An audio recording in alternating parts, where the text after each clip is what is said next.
Hello everyone, कैसे हैं आप सब। आई होप आप सभी अच्छे होंगे, बढ़िया होंगे और आपकी पढ़ाई भी अच्छी चल रही होगी। और मैं हूं निधि पांडे फ्रॉम मित्ता.com और आज मैं लेकर आई हूं आपके लिए इमोशन एंड टाइम से रिलेटेड ये आपका अनदर वीडियो लेक्चर है, जिसमें हम आज जो है डिस्टेंस और टाइम के मेज़रमेंट कैसे करते हैं, स्पीड को कैसे मेज़र करते हैं, उनकी मेज़रमेंट के बारे में पढ़ेंगे।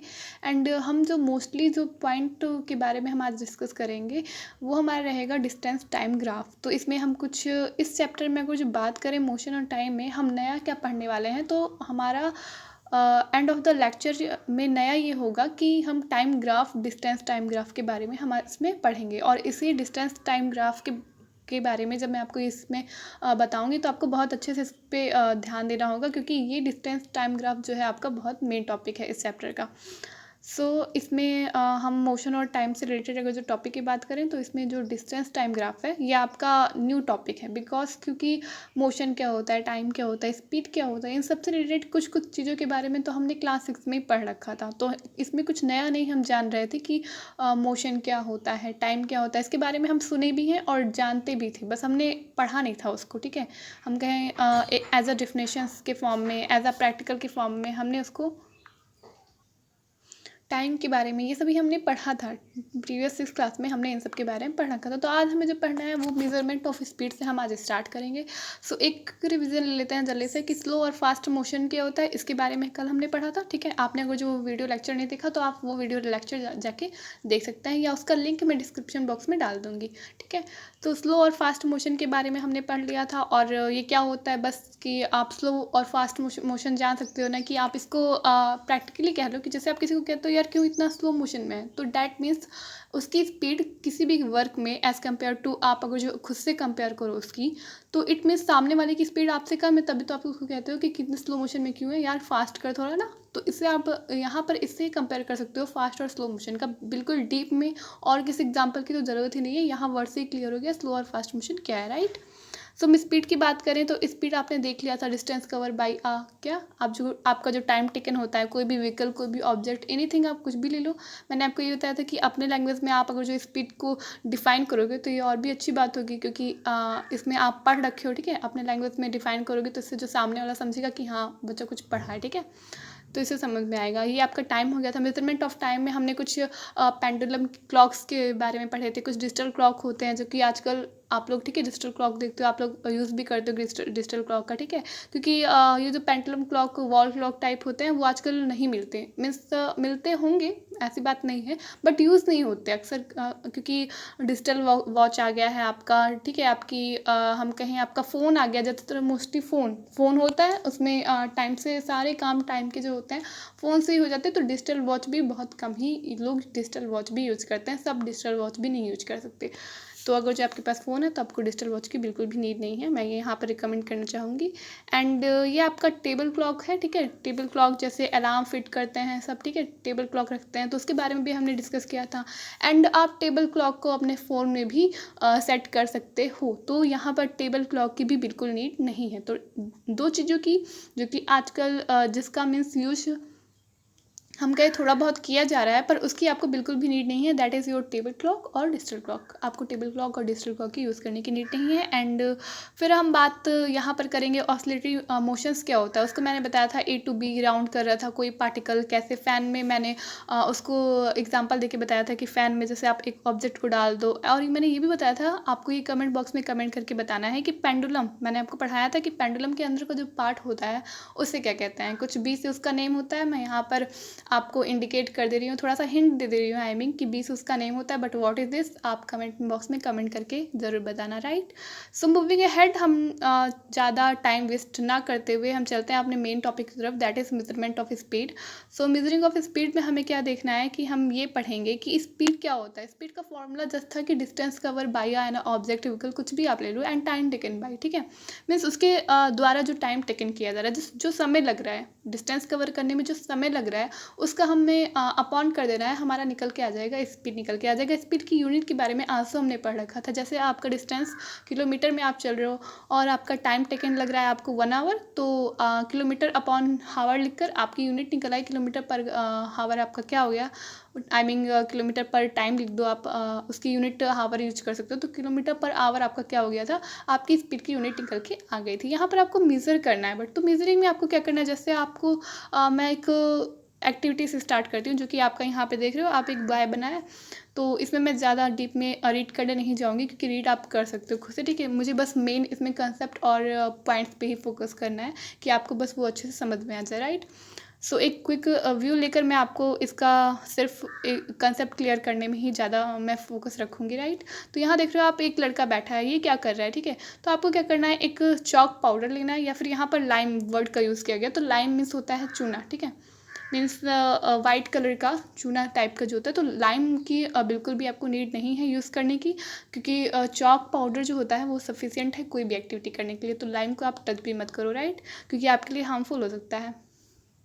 सो यहाँ पर चॉक पाउडर का आप यूज़ करोगे। एंड यहाँ आप देख रहे हो एक बॉल रखा है, ठीक है। स्पीड ऑफ ए बॉल को मेजरिंग करना है, तो एक बॉल रखा हुआ है, उसके किनारे किनारे साइड पे देख रहे हो बहुत से थोड़े डिस्टेंस पे एक देख रहे हो एक लड़का बैठा है, ठीक है। तो वो उसने किया क्या है, सेम यही आपको भी करना है एक्टिविटी में, उससे आप स्पीड को मेज़र कर लोगे। कैसे, बॉल के शेप में ही आपको जस्ट चॉक से क्या करना है, राउंड बनाते जाना है, मीन्स लाइनिंग करते जाना है।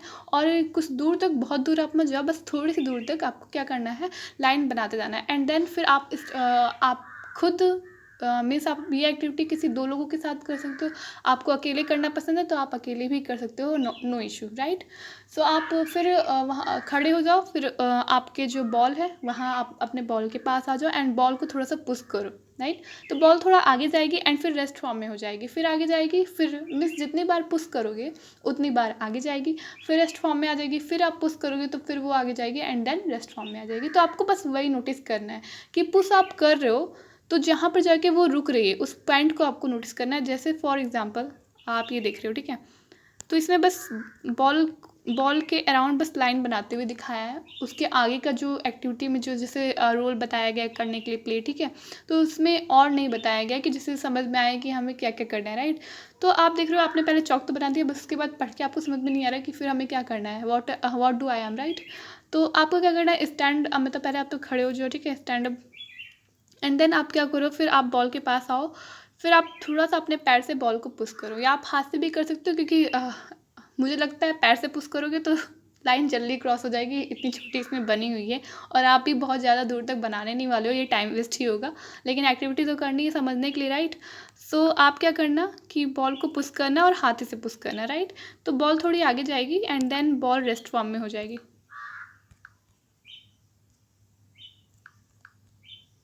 राइट।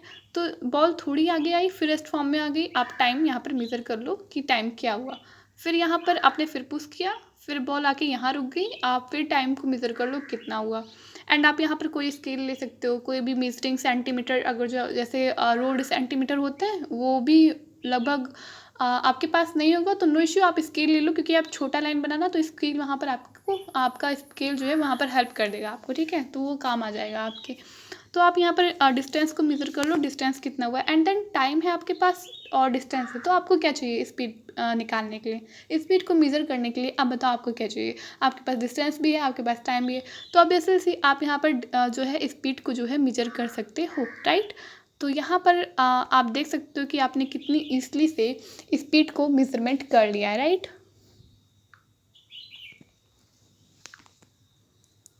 एंड देन यहाँ पर आपने स्पीड को मेज़र कर लिया, राइट। तो यहाँ पर मेज़रमेंट करने में अब स्पीड को आपको कोई प्रॉब्लम है, आई थिंक अब बिल्कुल भी नहीं होगी। और यहाँ पर आप देख सकते हो कि यहाँ जो ब्लू कलर का आप देख रहे हो बॉक्स में लिखा है, तो इसको मच सफिशिएंट नहीं है पढ़ना, लेकिन मैं आपको बता दे रही हूँ कि इसमें लिखा क्या है। जैसे आप टाइम को मेज़रमेंट करते हो सेकेंड में और हावर में, ठीक है, एंड मिनट में, तो ये तो 3 यूनिट्स हैं टाइम के बारे में, जिसके बारे में हम जानते हैं। बट पहले क्या होता था कि ना टाइम को मेज़र करने के लिए ना ही क्लॉक था, ना ही हम कहें पेंडुलम क्लॉक, ठीक है, जिसके बारे में हमने पढ़ा प्रीवियस लेक्चर में, ना ही वो था। और हम क्या कह सकते हैं, टेबल क्लॉक, इसके बारे में, जिसके बारे में हमने अलार्म क्लॉक जो हो गया आपका, वो भी नहीं था। तो स्मॉलेस्ट यूनिट एक टाइम की मेजरमेंट मीन्स हम कहें कि कुछ अंदाज़ा टाइप का एक कहें लगाया जाता था कि टाइम जो है टाइम इंटरवल सेकंड के प्लेस पे हम माइक्रो सेकंड, नैनो सेकंड और 1 मिलियंथ बिलियंथ में भी लोग काउंटिंग कर लेते थे। कैसे कर लेते थे? अब उसके लिए आप देखो कि यहाँ पर मैंने जो फर्स्ट स्टार्टिंग में जिसकी बात की थी, that is your sand clock, वो यहाँ पर यूज़ होता था। ठीक है, तो पहले आपने, अब आपको सैंड क्लॉक कहाँ देखने को मिलेगा? टीवी वगैरह में अक्सर अभी भी कहीं कहीं देखने को मिल जाता है। और ज़्यादातर मैं बात करूँ तो कार्टून्स में, या कार्टून्स में आप देखो तो उसमें फर्स्ट लेक्चर में, प्रीवियस जो लेक्चर था उसमें मैंने कार्टून्स की बात की थी, और इसमें भी मैं बात कर रही हूँ क्योंकि आप लोग अभी तो इस छोटे एज में आप लोग कार्टून्स तभी देखते हो अक्सर, राइट? तो वहाँ पर आप कार्टून में देखोगे तो सैंड क्लॉक आपको दिख जाएगा, राइट? एंड ये वाटर क्लॉक होता है, तो वाटर क्लॉक बहुत ज़्यादा मैं कहूँ यूज़फुल नहीं था तो पहले ज़माने में, लेकिन उतना यूज़फुल नहीं था आई थिंक, मुझे लगता है। तो यहाँ पर ये वाटर क्लॉक जो होता है ये वर्क कैसे करता है? सैंड क्लॉक को तो आप जान गए कि इसमें रेत भरी होती थी, और फिर यहाँ पर एक निडल आप देख रहे हो, जैसे सपोज दैट ये एक, ठीक है, ऊपर एक छोटा सा बॉक्स टाइप का जिसमें रेत भरी है, वो रेत नीचे गिर रही है, इसी से टाइम का मेजरमेंट किया जाता था। तो कैसे? यहाँ पर एक छोटा सा हल्का सा होल होता था पाइप टाइप का, जिससे रेत गिरती थी और इसी के अकॉर्डिंग टाइम को मेजरमेंट किया जाता था। बट वाटर क्लॉक का कैसे यूज़ होता था आपको यहाँ पर ये समझना है, ठीक है? तो वाटर क्लॉक वैसे मैं बता दे रही हूँ, इसका कोई यूज़ नहीं है आपको इतना समझने की भी डीप में। लेकिन वाटर क्लॉक में जैसे पानी, ये आप तब देख रहे हो पानी भरा है, इसमें एक छोटा सा इंस्ट्रूमेंट जिसको जो ये बाहर निकला वो दिख रहा है आपको, छोटा सा आपको ये एक है हम बाउल टाइप का, ठीक है, जो दिख रहा है ये इसके अंदर होता था। और क्या होता था? वाटर को हिलाया जाता था, या फिर खुद से एक, हम कहें स्टब में एक ऐसा इंस्ट्रूमेंट लगा होता था जिससे पानी घूमता था। तो पानी घूमता था, पानी के साथ साथ क्या होता था, ये जो बाउल रखा है वो भी घूमता था। तो जितनी बार बाउल घूमता था उससे हम क्या करते थे, कंपेयर करके पानी के राउंडिंग से हम कंपेयर करके टाइम का मेजरमेंट कर लेते थे, राइट? यहाँ पर आप देख रहे हो दिखाया गया है जंतर मंतर, आई मीन जन्नत नहीं, जंतर मंतर दिखाया गया है, ठीक है? तो सन डायल एट जंतर मंतर दिल्ली, ठीक है? तो यहाँ पर दिल्ली में आप जंतर मंतर कहीं घूमे नहीं हो तो आप घूम सकते हो, उसके वहाँ पर उसके बारे में दिखाया गया है। पिक्चर एक दिखाई गई है, सम एंशियंट टाइम मेजरिंग डिवाइसेस जो थी यहाँ पर थी। तो ये जो वाटर क्लॉक हम कहें, ये जंतर मंतर में वाटर क्लॉक का यूज़ करते थे। अब करते हैं या नहीं करते इसके बारे में मुझे उतना इन्फॉर्मेशन नहीं है। तो आप जाना कभी घूम के, और फिर कमेंट बॉक्स में कमेंट करके बताना कि हाँ अभी भी जंतर मंतर में वाटर क्लॉक का यूज़ होता है कि नहीं होता, राइट? सो जंतर मंतर हम दो तीन जगह ऐसे भी है कि जंतर मंतर और पाया जाता है। आप मुझे कमेंट बॉक्स में कमेंट करके बताना कि कहाँ कहाँ जंतर मंतर और देखने को मिलता है। अभी तो इसमें तो दिल्ली दिखाया है, बट 2-3 जगह और कहाँ मिलता है वो भी आप मुझे बताना, राइट? तो ये आपके लिए है। And now we will come, हमारा जो नेक्स्ट टॉपिक है। सो नेक्स्ट टॉपिक जो हमारा है वो है distance time graph. But distance time graph ये हमारा लास्ट टॉपिक वैसे होगा, लेकिन इसको पढ़ने से पहले हम स्पीडोमीटर और एक आता है वर्ड आपका ओडोमीटर, उन दो चीज़ों के बारे में जान लें। बिकॉज बेसिकली क्या होता है, स्पीडोमीटर का आपकी लाइफ में हम कहें यूज़ होता है, बट हम अक्सर स्पीडोमीटर का यूज़ नहीं करते। तो मैं ये रिकमेंड करना चाहूँगी कि आप जब भी कोई कार में आप ट्रैवलिंग कर रहे हो, या फिर आप बाइक से कर रहे हो, बाइक से तो आप अक्सर ट्रैवलिंग करते हो कि आपको पापा स्कूल तक लेकर जाते होंगे, या आल्दो आप बस से ही कर रहे हो, तो स्पीडोमीटर, क्योंकि आपके गाड़ी में जो जो भी आप व्हीकल्स, जो आपके व्हीकल्स आपके साथ में हैं, आल्दो मैं बात करूँ साइकिल को छोड़ के, बाइसिकल, साइकिल, जितने भी इंस्ट्रूमेंट ऐसे हैं जो जिसमें स्पीड आप सुनते होंगे ना कि इतनी स्पीड से कार चला रहे हो, इतनी स्पीड से बाइक चल रही है, ठीक है? तो जो भी स्पीड बता रहा है उसमें स्पीडोमीटर जरूर होता है, ठीक है? तो स्पीडोमीटर क्या होता है आप देख सकते हो, यहाँ पर मेंशन किया हुआ स्पीडोमीटर क्या होता है, ये रहा आपका स्पीडोमीटर, कि दिस इज कॉल्ड स्पीडोमीटर। किसे स्पीडोमीटर कहते हैं? कि note that one of the meters has kilometre per hour में होता है, रिटन एट वन कॉर्नर। तो ये क्या कह रहा है, मीन्स आपने अपने व्हीकल में नोट नहीं किया कभी, तो नोट करना, व्हीकल के कॉर्नर में आप कभी देखो, ठीक है? गाड़ी वगैरह बस जो भी लगी हुई हो, तो कार में और बस वगैरह इसमें तो आगे दिख जाती है, हाँ मोटरसाइकिल में भी आल्दो आपकी आगे लगी रहती है। तो कॉर्नर में एक मीटर्स टाइप का लगा रहता है, जो कि आपका डिस्टेंस का भी और टाइम कितना टेकन हो रहा है वो भी आपका दिखाता है, जैसे आप क्या कहते हो, स्पीडोमीटर कहते हो, ठीक है? एंड तो मैं यहाँ पर ये रिकमेंड करना चाहूँगी कि जो स्पीडोमीटर होता है ना वर्ड, आप उसका यूज़ करो, ठीक है? बताते समय जैसे स्पीड वगैरह का तो कहते हो, लेकिन स्पीडोमीटर का भी वर्ड यूज़ करना सीखो, ताकि मैं बात करूँ आपको स्पीडोमीटर जो है वो लर्न हो जाए, राइट? सो यहाँ पर आप देखोगे ऑडोमीटर एक आया, राइट? तो ऑडोमीटर क्या होता है आपका? ऑडोमीटर वो होता है जो डिस्टेंस के बारे में बताता है। तो स्पीडोमीटर और ओडोमीटर में डिस्टेंस बस यही है। आप देख सकते हो स्पीडोमीटर के अंदर ही ऑडोमीटर दिख रहा है, बस डिस्टेंस यही है और कुछ भी नहीं है। जैसे आप देख सकते हो कि ये रहा किलोमीटर, ठीक है। तो किलोमीटर में आपको क्या बता रहा है? ऑब्वियसली से किलोमीटर लिखा है तो ये डिस्टेंस ही बताएगा।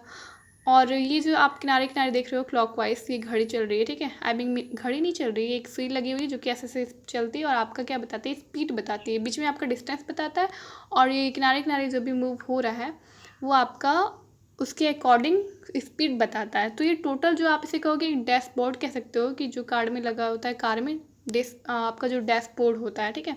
कार में या मोटरसाइकिल वगैरह, बस वगैरह, उसमें आपके लगे होते हैं डैशबोर्ड।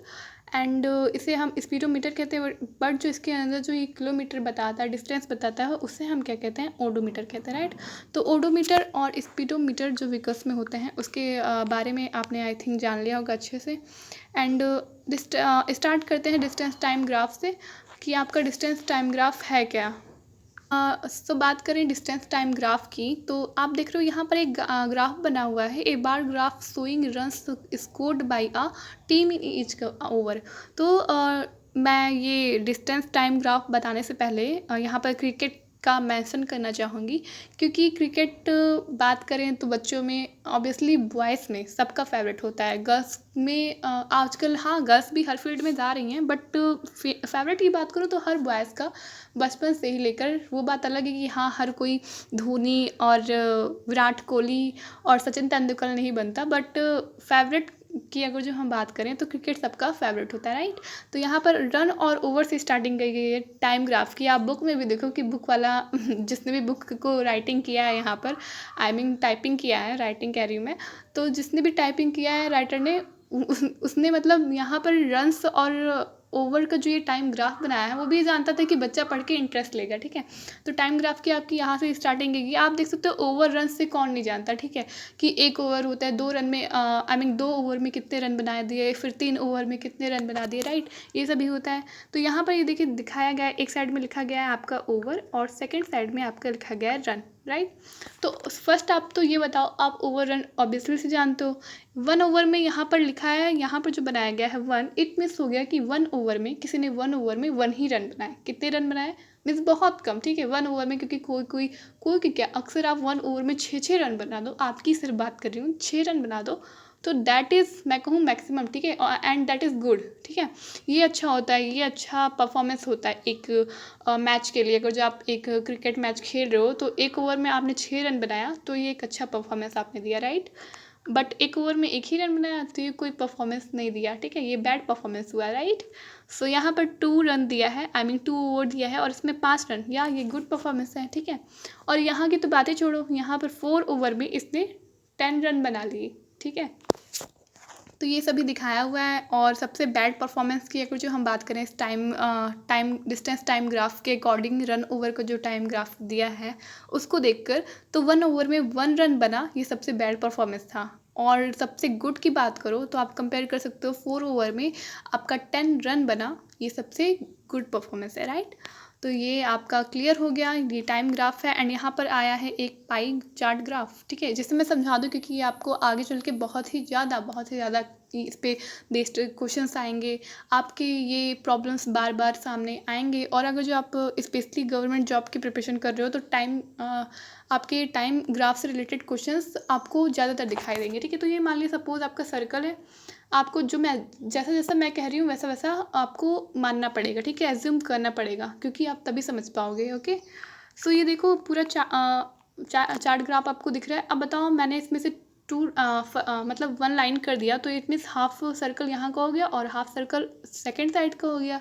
आप ये बताओ, मैं एक कंपास ले लूँ और एक साइड उठा के इस साइड रख दूँ और सेकंड वाला कंपास मैंने इस साइड रख दिया, तो आपका क्या हो गया? आप जानते हो जो एक कंपास पूरा होता है वो एक कंपास 180 डिग्री का होता है, राइट। और यहाँ पर मैंने 2 कंपास रख दिया, मतलब ये पूरा मैंने 360 डिग्री का बना दिया। और सपोज मैं कह रही हूँ कि ये पूरा सर्कल, बस मैं कह रही हूँ, मैंने मतलब एज्यूम किया है कि ये पूरा सर्कल आप भी मान सकते हो कि 100% का है, ठीक है। मैंने यहाँ पर कह दिया कि 100% इक्वल टू आप मान सकते हो कितने का? 360 डिग्री का, राइट, मान सकते हो। क्योंकि पूरा सर्कल मैंने कह दिया आपका 100% का है, आपने 2 कंपास रख दिया, ठीक है। ये बात मैं कर रही हूँ, ठीक है। चलो मैं आपकी और अपनी बात कर रही हूँ कि मैं कह रही हूँ पूरा सर्कल 100 डिग्री का है, आपने 2 कंपास भी रख दिया। आप कह रहे हो नो मैम ये पूरा 360 डिग्री का है, तो इसमें उसमें डिफरेंस क्या है? तो मैंने कहा ठीक है, ये 360 डिग्री का भी है और ये 100% का भी है, ठीक है। तो आप लिख सकते हो obviously equal to 100% equal to 360 degree, right. तो ये परसेंट ऐसे बनता है, ठीक है। तो परसेंट आप सही से बना देना, मैंने यहाँ पर बनाया नहीं है, ठीक है। तो आप कह सकते हो 100% इक्वल टू 360 डिग्री, राइट।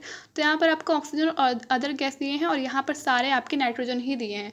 आप इसमें से अब एज्यूम कर सकते हो कि किसकी यूनिट सबसे ज़्यादा है, नाइट्रोजन की या फिर ऑक्सीजन और अदर गैसेस की। वैसे आप नॉर्मली भी आपने पढ़ा होगा प्रीवियस चैप्टर में, एयर अराउंड अस में, क्लास 6 में मैंने पढ़ाया था, जो कि सबसे लास्ट चैप्टर था। तो उसमें मैंने आपको ऑक्सीजन, अदर गैसेस और नाइट्रोजन की कितनी यूनिट हैं उनके बारे में डिस्कस किया था। नाइट्रोजन 78% होता है, ऑक्सीजन 21% होता है, अदर गैसेस में हमारे 10-5-15% इंक्लूड हो जाते हैं, राइट। तो ये सभी कुछ यूनिट्स हैं जिसके बारे में हमने एयर अराउंड अस में क्लास में पढ़ भी रखा था। और यहाँ पर वैसे भी आप पाई चार्ट देखकर भी समझ सकते हो। तो आपको मैंने पूछा अगर जो ऐसे ही कि अदर गैस और ऑक्सीजन की यूनिट बता दो, तो क्या आप यहाँ पर मुझे बता सकते हो? ऑब्वियसली से आप बता सकते हो, क्योंकि आप देखो इसकी जो फर्स्ट सबसे पहले आपने ये लाइन बना ली, ठीक है। जैसे मैं स्टार्टिंग में आपने 2 कंपास रख दिया था, तो ये लाइन एज इट इज़ मैं कहूँ बनी हुई है, आपने इसे मिटाया नहीं, ठीक है। फिर आप इस लाइन पे एक कंपास रखते हो और आप देखते हो बीच में ओ पॉइंट आपने सर्कल की या तो बना ली, या फिर कंपास में जो 0 डिग्री से स्टार्टिंग होती है, राइट। आप देख रहे हो ये लाइन कुछ देख रहे हो कुछ सीधी टाइप की आपको दिख रही है, ठीक है। तो ये लाइन और ये आपकी क्या बन गई? ये आपका बन गया राइट एंगल, जो कि होता है 90 डिग्री, राइट। तो इट मीन्स ये पूरा जो सर्कल है, इसमें से हम अगर जो पार्ट की बात करें, इतने पार्ट की, तो ये कुछ इस टाइप का है और ये आपका हो गया 90 डिग्री का। तो मैंने जो स्टार्टिंग में आपसे क्वेश्चन किया था ऑक्सीजन और अदर गैसेस कितनी डिग्री की है, आपका यूनिट बता सकते हो? तो आप बता सकते हो इसकी यूनिट है 90 डिग्री, राइट। तो ऑक्सीजन और अदर गैस कितने में इंक्लूड हो रहे हैं? 90 डिग्री। और बाकी जो बचा आपका 270 डिग्री, उसमें क्या आ रहा है? आपका नाइट्रोजन, ठीक है। और परसेंटेज पूछ लेता तो परसेंटेज के लिए भी आप ऐसे ही एज्यूम करके बता सकते हो कि परसेंटेज कितने होते हैं, कि आप कह सकते हो कि 21% में बाकी ऑक्सीजन अदर गैस आ गए और जितना पूरा बचा है वो पूरा नाइट्रोजन हो गया, ठीक है। एज्यूम करके आप बता सकते हो। और अदर देन आपका अगर जो परसेंटेज का कोई यूनिट दिया है तो उसको भी आप रख कर निकाल सकते हो। जैसे आपने आपका 100% इक्वल टू 360 डिग्री होता है, तो आप 1% निकाल लो, कितना होता है? 360/100 डिग्री हो गया, ठीक है, 100% हो गया। और ऐसे ही जितने परसेंट का आपको निकालना हो उससे मल्टीप्लाई कर दो कि आपका फिर नाइट्रोजन या आप कुछ भी निकाल रहे हो ऑक्सीजन और अदर गैसेस का यूनिट आपका निकल जाएगा, राइट। तो ये आपका पाई चार्ट था, जिसके मुझे लगता है ये पाई चार्ट आपको बहुत अच्छे से समझ में आ गया, क्योंकि मैंने इसमें कंपास रख कर ही आपको समझा दिया, ठीक है। तो यहाँ से भी बिल्कुल एज्यूम कर सकते हो आप। और ये देखिए आपका एज और वेट में टाइम ग्राफ ये जो है बताया गया है। तो जैसे आप 2 एज, आपकी एज 2 है तो वेट कितनी है? 10, ठीक है। ये बिल्कुल सही एवरेज एज दी हुई है कितनी होनी चाहिए। और मैं कहूँगी कि हाँ आप 2 ईयर के हो तो आपकी वेट जो है 10 होनी चाहिए, ठीक है, 10 किलोग्राम की होनी चाहिए। और 4 एज में 20 होनी चाहिए, 20 नहीं, इसमें 10 ही दिया है बट 20 होनी चाहिए, 20 नहीं, आप 10 to 12 कह सकते हो, ठीक है। तो 10 to 12 यहाँ पर वेट होना चाहिए किलोग्राम में, और ये सारे पूरे दिखाए गए हैं, ठीक है। तो ये सभी आपको मोस्टली प्रैक्टिस करने हैं, प्रैक्टिस करोगे आप तभी आएगा, ठीक है। यहाँ पर ये जो आप देख रहे हो X axis and Y axis, ये इंपॉर्टेंट है, ठीक है। मैं इसके बारे में डिस्कस करना चाहूँगी इस चार्ट में। तो ये देख रहे हो आप यहाँ पर वाई एक्सिस है, ये वाई डॉट है, ये एक्स है और ये एक्स डॉट है। आप ये इसने पढ़ा होगा मैथ में कि जीरो, एक लाइन ग्राफ पढ़ी होगी, ये ऑब्वियसली सी बात है, ठीक है। ये बीच में 0 होता है, यहाँ 1 2 3 4 इस साइड लिखते हो आप, 1 2 3 4 इस साइड लिखते हो, राइट। मैं इसे सही से बना दे रही हूँ ताकि आप समझ जाओ। तो आप देख सकते हो, ठीक है, ये एक लाइन ग्राफ है, यहाँ बीच में 0 है, यहाँ पर 1 2 3 4 5 ऐसे लिखते हो, यहाँ भी 1 2 3 4 ऐसे 5 आप लिखते हो, ठीक है। बट यहाँ पर आपका दोनों में डिफरेंस क्या है, मैं बात करूँ तो यहाँ की जो भी काउंटिंग होती है वो सब माइनस में ही आप करते हो, और यहाँ जो भी होता है वो सारा आपका क्या होता है, प्लस में, ये आप करते हो, ठीक है। तो आप ऐसे ही आपका ये वाला साइड अगर जो आपका माइनस में है और ये वाला साइड आपका प्लस में है, तो आप ये बताओ ऊपर वाला साइड जब आप बात करोगे वाई एक्सिस और वाई डैश में, तो आपका कौन सा प्लस और कौन सा माइनस? ऑब्वियसली सी बात है कि आपने जब इस लाइन ग्राफ को ऐसे घुमा दिया, टर्न कर दिया, आप सपोज करो टर्न कर रहे हो, या आप घर पे भी ऐसे बना के इसे टर्न कर सकते हो। टर्न करोगे तो ये प्लस वाला साइड ऊपर चला जाएगा, तो ऊपर वाला साइड आपका प्लस में होगा जो भी लाइन ग्राफ आप बनाओगे, और जो नीचे वाला जो लाइन ग्राफ है नीचे आ जाएगा, तो इट मीन्स माइनस नीचे आ जाएगा। तो यहाँ जो होगी आपकी लाइन जो भी आप बना रहे हो लाइन ग्राफ वाई, तो वाई डैश की हम बात करें इसमें, अगर जो माइनस प्लस की फर्स्ट हम बात करते हैं, इतना तो आप समझ गए हमने किया क्या अभी। सो माइनस प्लस की अब बात करते हैं, तो इधर वाला साइड आपका प्लस है, ये वाला साइड आपका माइनस है, एंड आपको इसको लाइन ग्राफ को आपने टर्न कर दिया, ठीक है। तो यहाँ ऊपर आपका क्या हो गया प्लस, और ये हो गया आपका माइनस, ठीक है, इतना क्लियर हो गया। अब मैं पूछूँ आपसे इस पार्ट को बताओ कि ये पार्ट आपका कौन सा सिंबल जो है डिनोट कर रहा है, ठीक है, कौन सा सिंबल साइन कर रहा है, तो आप क्या बताओगे। ये प्लस और ये माइनस मिलके क्या हो गया, प्लस माइनस मैम साइन कर रहे हैं, ठीक है, यहाँ से प्लस और यहाँ से माइनस मिलके ये पार्ट कौन सा दिखा रहा है, प्लस माइनस का साइन जो है डिनोट कर रहा है, ठीक है। ऐसे ये भी पार्ट हो गया। यहाँ आप कह सकते हो कि यहाँ वाला माइनस हो गया, ये माइनस माइनस का, ठीक है, आ रहा है, और यहाँ वाला प्लस माइनस का आ रहा है, यहाँ क्या आप सिर्फ प्लस प्लस का आ रहा है, ठीक है। तो आई थिंक ये आपको क्लियर हो गया होगा। आप अगर जो एक बार में आपको क्लियर ना हो कि मैंने क्या कह दिया, तो आप वीडियो को बार बार स्किप करके, ठीक है, बैक स्किप करके देख सकते हो, ठीक है, बार बार आपको अच्छे से समझ में आ जाएगा कि मैंने क्या क्लियर किया है, ठीक है। सो ये मैंने इसलिए बताया है एक्स एक्सिस और वाई एक्सिस के प्लस माइनस के बारे में इसलिए डिस्कस किया है, क्योंकि आगे चल के क्लास 8th में तो नहीं, लेकिन मैं क्लास 9 से आपका ये स्टार्ट हो जाएगा, ठीक है। लाइन ग्राफ एक ज्योमेट्री से आपकी एक नया चैप्टर आ जाता है मैथ में, मैं स्पेशली मैथ की बात करूँ तो उसमें आपको इसके बारे में पढ़ना है, ठीक है। इसलिए मैंने इसको अभी से समझा दिया ताकि आगे चल के आपको प्रॉब्लम ना हो। फिर मेंशन भी था इसलिए मैंने डिस्कस कर दिया, राइट। सो मूविंग अहेड, यहाँ पर देख सकते हो टाइम और डिस्टेंस के ग्राफ के बारे में दिखाया गया। जैसे एक कार का यहाँ पर एग्जांपल लिया गया है। एक कार है वो ट्रेवल कर रही है 1 मिनट में, उसकी डिस्टेंस कितने हैं 1 किलोमीटर है। एंड 2 मिनट की बात करें तो उसमें भी 2 किलोमीटर जा रहे हो, ठीक है। यहाँ मिनट की जगह आप अगर जो हावर लिख लोगे तो बेटर होगा। आप जब खुद से टाइम ग्राफ बनाना तो आप यहाँ पर आवर लिख लेना, ठीक है। या आप मिनट भी लिख सकते हो, वो आपके ऊपर है, ठीक है। कुछ भी लिख लो, बुक में जो लिया आप वही ले लो, ठीक है। सो यहाँ पे देख रहे हो आप नेक्स्ट टाइम ग्राफ भी बनाया हुआ है। एंड लास्ट में हम चलते हैं चैप्टर के एंड में। तो यहाँ पर आपका देख रहे हो आप एक क्वेश्चन पूछा हुआ है, can you also find the speed of the bus from its distance time graph, ठीक है।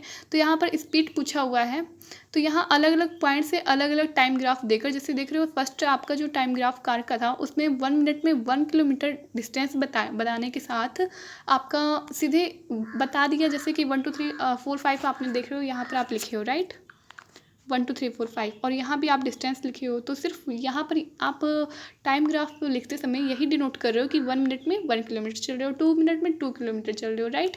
लेकिन यहाँ पर आप देख रहे हो इस टाइम ग्राफ में आपका टाइम ग्राफ कुछ हट के अलग हो गया। वो क्या हो गया कि 8 से स्टार्ट किया आपने, एंड आप 8 से स्टार्ट करके 8:30 पे आ रहे हो, फिर 9 पे आ रहे हो, तो आपका डिस्टेंस उसके अकॉर्डिंग दिया है। मीन्स आपने यहाँ पर एक्चुअल टाइम ही लिख दिया, और इस एक्चुअल टाइम में आपको मैं कहूँ अगर जो डिफरेंस कितने का मिल रहा है आपको, तो 30 मिनट का सब में डिफरेंस मिल रहा है, ठीक है। कितने का 30 मिनट का, राइट। तो यही आपको पूछा हुआ है लास्ट में कि अगर जो आप अलग अलग टाइम से टाइम ग्राफ को, मतलब टाइम ग्राफ जब बनाते हो आप डिस्टेंस टाइम ग्राफ, तो अलग अलग पॉइंट पे डिस्टेंस और अलग अलग पॉइंट पे टाइम जब अलग अलग पॉइंट पे होगी तो आप कैसे उसको मेज़र करोगे उसके बारे में आपसे इसमें पूछा है।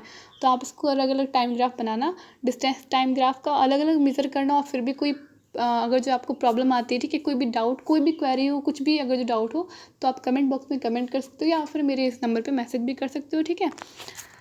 एंड द लेक्चर, आपको ये वीडियो कैसा लगा प्लीज़ कमेंट बॉक्स में कमेंट करके ज़रूर बताओ। And thank you so much. Like करो, सब्सक्राइब करो एंड शेयर करो। Thank you so much.